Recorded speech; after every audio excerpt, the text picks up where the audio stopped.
Chapter 3 The Runson House.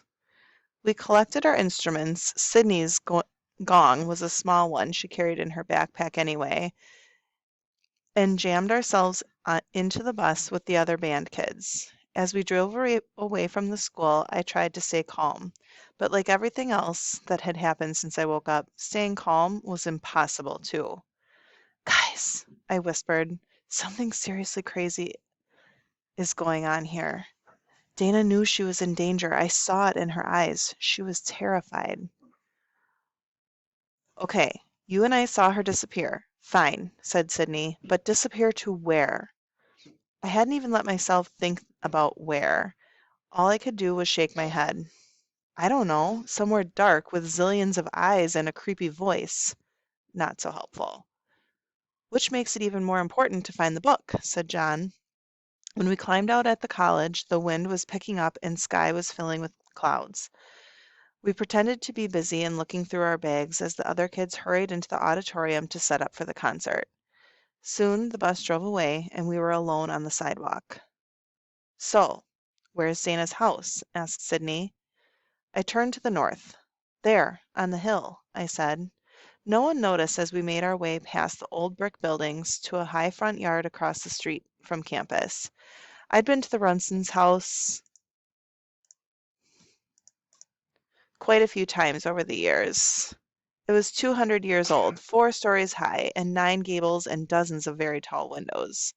John breathed out. This place is haunted. No such thing, said Sydney as we climbed the steps, but I think that we should do this quickly, in and out. Maybe I could do the out part now, said John. I'll wait out here while you go in. Nice try, but no, I said. I pulled Dana's key from my pocket. The moment I turned the key and pushed the door in, a wave of frigid air swept over us. John stepped back. Whoa, Iceland much?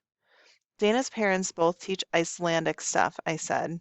Dana told me she knew the real reason her parents went to Iceland, whatever that means. You mean not for research? Asked John. I shrugged. I don't know. I was saying that a lot. We stepped inside and the cold surrounded us. They probably just turned off the heat for while they are away, said Sydney, being practical. I was learning what was her thing. I was learning that was her thing. It also smells like animals. She wrinkled her nose. The deeper into the house we went, the colder it got. It felt as if the rooms were refrigerated. The walls glittered with a fine coating of frost. If it hadn't been so dark, we probably would have seen icicles hanging from the door frames. Our breath hung like fog in front of us. The Runsons had just left today, so how did it get so cold so fast? We should be really quick about this, said Sydney, rubbing her arms. We searched from room to room, dining room, living room, bedrooms, kitchen. Sheets crusted with frost were draped over the furniture to keep the dust off. They looked like dead bodies. I tried not to be creeped out. We found no obviously important books anywhere until we entered the Runsons' home office. It was pitch black, no windows. Feeling around, I found the light switch and flicked it on. A single lamp glowed, putting the far corners of the room in shadow. But we saw what we needed to. Uh-oh, said John. The library was lined with floor-to-ceiling bookshelves. At the very top was a high shelf filled with big old vases and pots that looked like they belonged in a museum. This will be easy. Sydney snorted as she pulled a leather-bound book from a shelf. There must be a million priceless books here. How are we supposed to find the right one? Dana told me I would know it, I said. There's something about it that's different from the others. But I had no idea what. We started looking through one book after another, most of them written in other languages. Some had letters I couldn't recognize. Some had painted pictures. Others were so old they felt like they might crumble in our hands. There was one shelf with a gap between the books as if one had been pulled out. I hoped that wasn't the book Dana needed.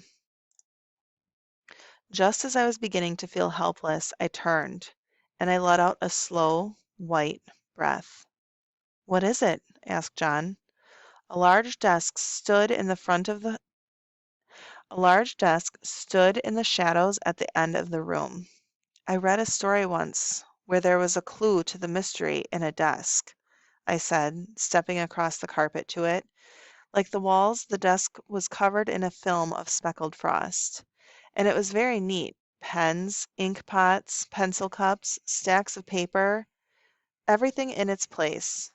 A clay bowl of paper clips stood off to one side. In with the clips was a small brass key. Stepping back from the desk, I saw that one of the drawers had a brass lock. Sydney saw it too. Way too obvious. But worth a try, John said, bouncing on his toes. Anything to get out of here. The key was cold when I picked it up from the bowl. I slipped it into the lock and turned it. Ping! The drawer popped out, and my breath caught in my throat. Inside the drawer was a very used copy of a very fat paperback book, Bullfinch's Mythology.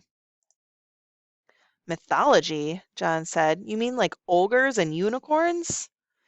More like gods and monsters, Sydney said. When I was little, my parents read me those stories. Do you think this is the book Dana was talking about?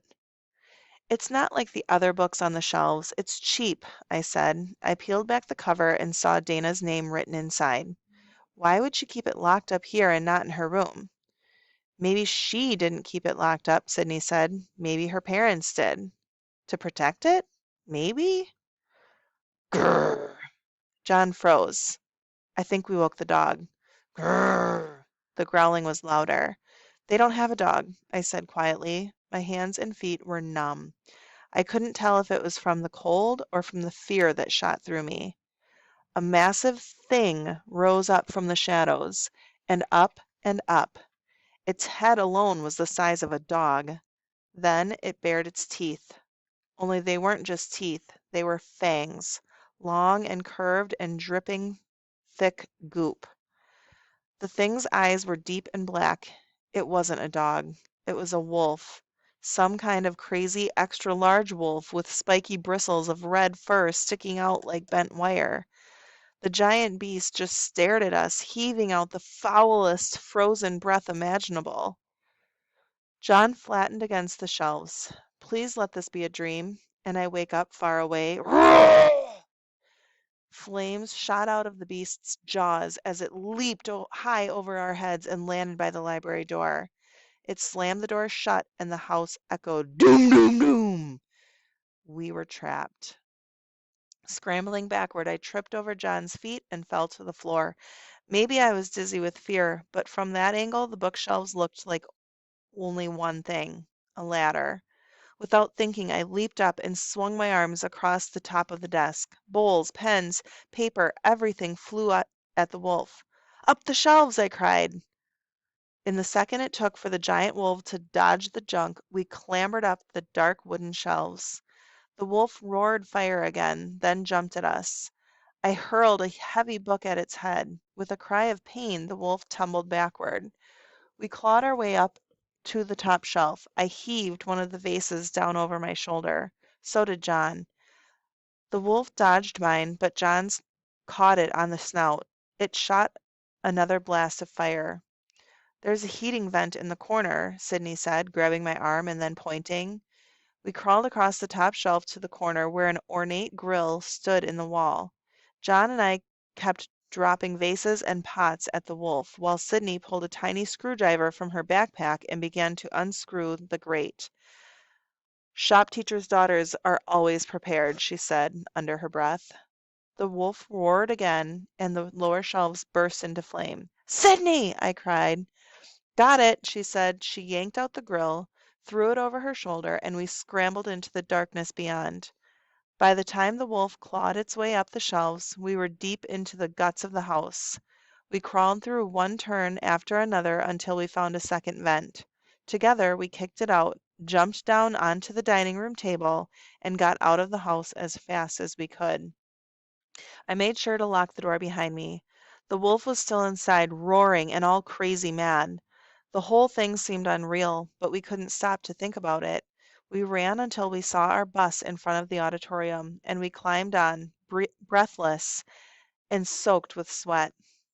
When I slumped into my seat, my heart was beating like a drum. My veins had turned to ice. My tongue didn't work, but I still had Dana's book.